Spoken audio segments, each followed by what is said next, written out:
with a guy like this. We hope that it gets limited in the future, but this is a game of football, and injuries are part of it. It's a violent game that I personally don't think humans are supposed to play, and these things are going to come up, but we trust in our medical staff, and we trust in each individual athlete to just do what they have to do to get back on the field. That was Bills GM Doug Whaley responding to questions about Sammy Watkins being injury-prone, suggesting humans shouldn't play football because of the risk of injury. We welcome Herm Edwards to the show. You played. You coached, Herm. Yeah. How surprised were you that he said this? Well, I think he got a little bit caught with his foot in his mouth. I do know this. The point I'll make is real simple. It's a game of competitive violence within the framework of the rules.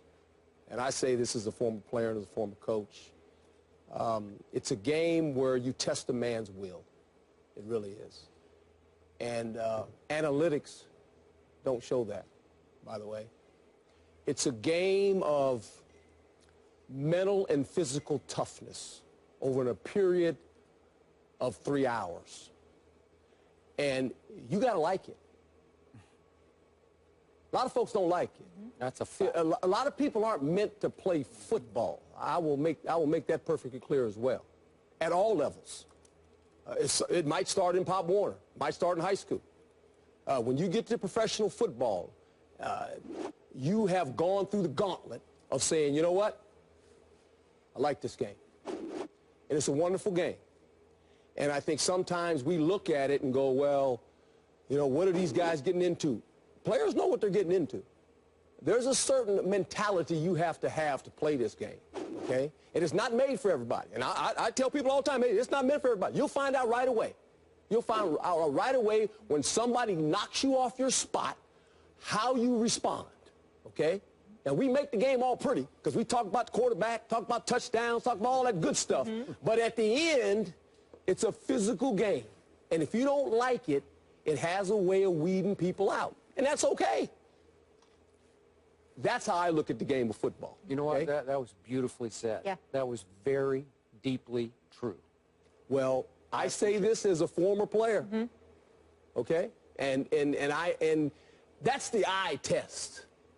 Numbers don't tell you that. When you look a man in the eye and you knock him off his spot, you see how he responds. Numbers don't tell you that. Analytics don't test a man's will. That was drop the mic. That's how it works, and it'll never change. Stephen A? Let's all calm down. Coach is right, and Skip is absolutely right when he said that you articulated those thoughts beautifully and eloquently. You're absolutely right about the numbers, your perspective, how you view the game, etc., all on point. But the general manager, Doug Whaley, let's pump the brakes a little bit. Is he really wrong? Think about, let me get archaic here, Skip. Think about Roman times when people were out there fighting against lions and stuff like that. You had no business doing it. People did it. People was fighting with swords and spears and all. You didn't have no business doing it. People did it. Modern times, boxing. Prior to that, Skip, not prior, but after that, Skip, the UFC comes along. Do you understand that the UFC just became legalized in the state of New York? That Senator John McCain, I spoke to him personally years ago, where he considered it barbaric and was on a mission to make sure that it never gained traction in the United States of America until they, quote unquote, cleaned it up. It's one of the reasons why Dana White is so amazing as the president of the UFC, because of the way they monitor. Of course, it's a violent sport, but they do what they can to limit it because they understand how seriously hurt somebody could get, et cetera, et cetera. What I'm saying to you is that just because we do it and it's legal and it's licensed and it's a form of entertainment that we can't get enough of, doesn't mean that it's meant to do it, that we were meant to do it. Bones get broken. Limbs get shattered. Now we're discussing the issue of chronic, what is it, CTE, encephalopathy, chronic traumatic encephalopathy, CTE. We got that going on. We've got all of this stuff. Yeah, granted, we'll find a way to deal with it. We've evolved as a society technologically. We'll find a way to try to maintain our level of health, et cetera, et cetera. But let's not act like this man is off his rocker saying what I think is relatively obvious. It's just that we don't care because we love the sport. It makes a lot of money, et cetera, et cetera. Have you seen Coach Herm Edwards? You know this. You see some former football players? Oh. You see how they walk around? Yes, sir. You see how some of them can't even stand up straight? Do you notice, Coach, they'll remain nameless. Do you know I've had former football players, Skip and Coach and Molly, tell me, you know why they don't want to come on First Take? Because they would have to sit down and then it's too hard for them to get up. I know. It's serious. Yes. So is he really off saying this? Of course he's not. Of course he's not. He's speaking in jest because he understands this is a game. He's been involved in football all his life. He's a GM for the Buffalo Bills. But let's not act like what he said, he's off his rocker. He's not wrong. We just don't care because we love the game too much and we're willing to stomach all the risks that come with it. But he's not wrong for saying what he said.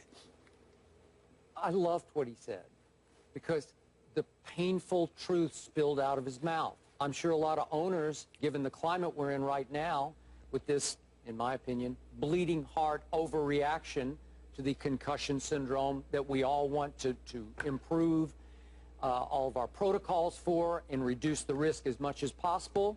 But you said it.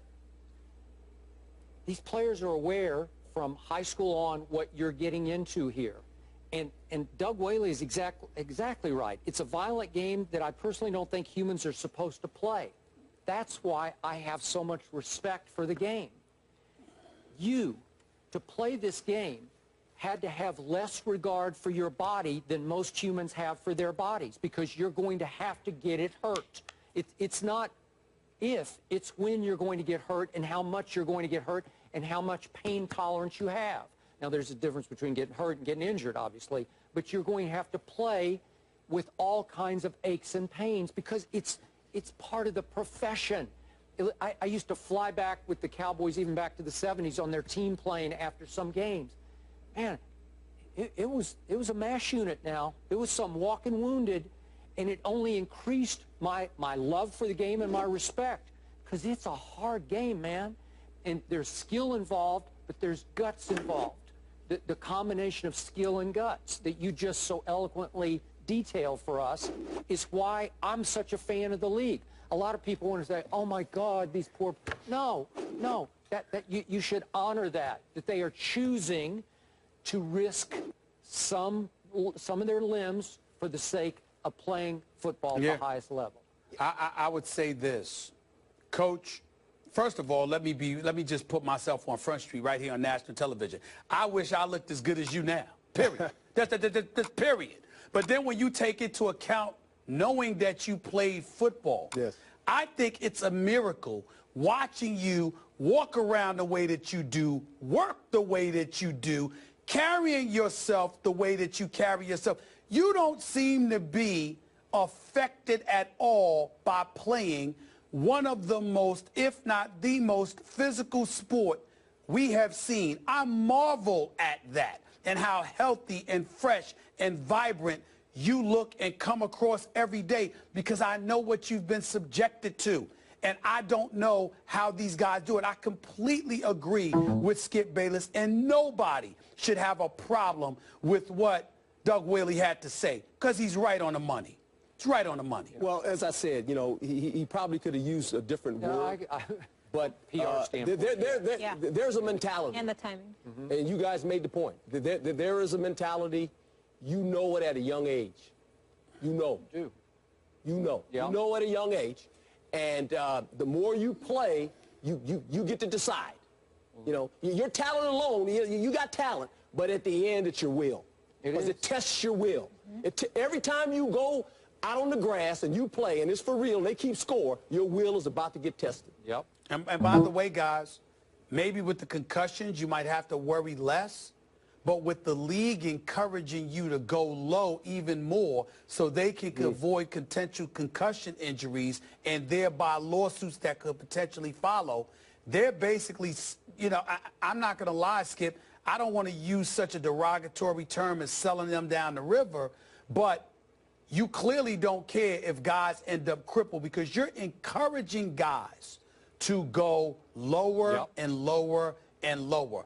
Before long, guys ain't going to be able to walk at all. Yeah. One thing about Coach, you were one of the luckier ones, all things considered. Yes, you were. Right? I got through it. You got never through missed it. a game, Yep. never missed a practice. Way to go.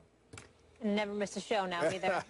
You're the best. Thank you so much. Thank you. Perspective only you can give. Thanks, Coach. Thank you, baby. Russell Westbrook has the champs on the brink of elimination, but has he proven that he is better than Steph Curry?